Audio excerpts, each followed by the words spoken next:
Hallo al julle mooi mense, hoe gaan het vandag met julle? Ek hoop het gaan goed met julle allemaal. Welkom terug by my kanaal, my naam is Olga en vandag is die 8ste Januarie en ons gaan aangaan om Sarah Young se Jesus Luister se daaglikse gewyde te doen. En kom ons sien wat is die eerste versie wat ons vandag moet lees. Die eerste een is Jesaja 43 vers 18 en 19. Jesaja 43 vers 18 en 19. Psalm 62 vers 9. Psalm 62 vers 9 en die laaste ene is Matteus 19 vers 26. Matteus 19 vers 26. Kom ons spring in en kyk wat sê die Bybel vir ons. So die eerste een is Jesaja en daar so staan: maar moenie net aan die vroeëre dinge dink en by die verlede stil staan nie. Kyk, ek gaan iets nuuts doen. Dit staan op die punt om te gebeur. Julle kan dit al sien kom. Ek maak in die woestyn 'n pad. Ek laat in die droë wêreld riviere ontspring. Die tweede versie vandag is Psalm. En daar staan: vertrou altyd op hom, my volk. Stort julle harte voor hom uit. God is vir ons 'n toevlug.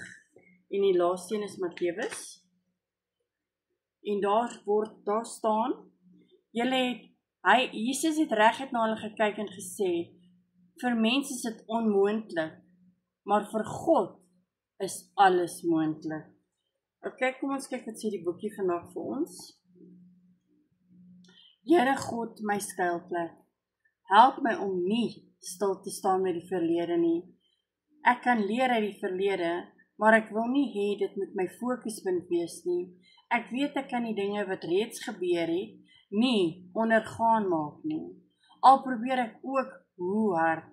Daarom kom ek na U toe en stort ek my hart voor U uit, want ek onthou U is my toevlug en ek verdien te alle tye my vertroue. Een manier waarop ek my vertroue in U kan versterk is om dikwels te sê, jammer julle, laat ek dit net weer lees. Een manier waarop ek my vertroue in U kan versterk is om dikwels vir U te sê dat ek op U vertrou. Wanneer ek my vertroue in U so bevestig, maak dit my dag soveel beter. Dit verdryf sommer die donkere wolke van bekommernis. U doen altyd iets nuuts. Daarom is ek op die uitkyk vir alles wat U in my lewe doen. Maak asseblief die oë van my hart en verstand oop, sodat ek die baie geleenthede wat U voor op my pad bring, kan raak sien.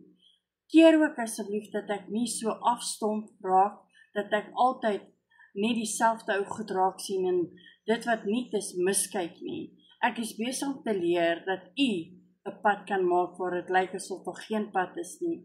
By U is alles moontlik. In die wonderbaarlike naam Jesus. Amen. Weereens wil ek net vir elkeen van julle sê baie dankie dat julle by my was vandag. Los asseblief 'n thumbs up as julle regtig nie omgee nie. En as julle weet van mense wat wil die kanaal join, druk asseblief die subscribe button. Sorry julle. En dan deel dit uit vir die mense wat julle dink dit nodig het in hulle lewe. En soos ek altyd vir julle sê, mense, my huistaal is Engels en ek probeer net vir die Afrikaanse mense ook 'n bietjie liefde en Jesus in hulle lewe bring. Tot ons julle môre sien. Bye bye julle almal.